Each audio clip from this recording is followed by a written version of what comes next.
Over the past few months, we've made major announcements, which include almost $2 million from the Virginia Tobacco Commission, um, almost $2.5 million through the USDA Rural Development, and Governor Kane announced his recommendation for $500,000 in Appalachian Regional Commission funding.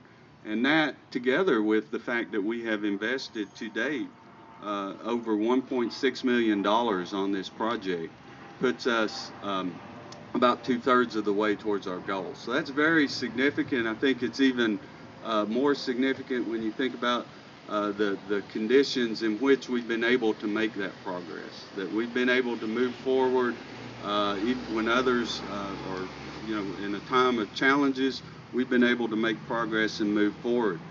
The other thing we've been able to make progress on, and of course you can visibly see that if you walk around the corner, is that we've been able to do some site work to get the building ready for construction.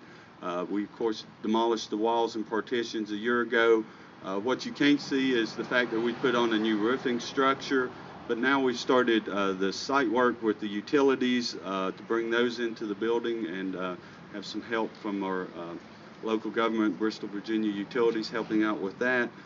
But then also later this year, as the weather warms up, we'll be doing some additional site work on the exterior of the building with the masonry out here. So again, that'll be a visible progress that people can see. And then, of course, the part that nobody really can see, but is with our planning, and we are just about complete with our architectural drawings.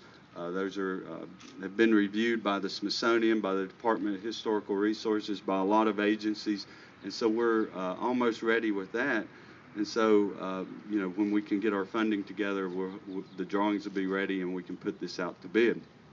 So, again, while we're here today is to unveil the Banjometer, which is kind of a visible measure of this progress to let the community see just how far we've come and how far we have to go.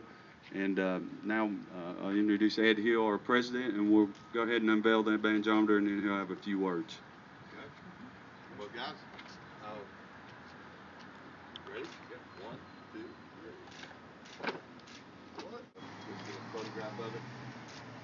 Step over here. This represents where we are. We thought a Banjometer would be the appropriate way of looking at this rather than a thermometer, and this shows that we're 2/3 of the way through with our fundraising.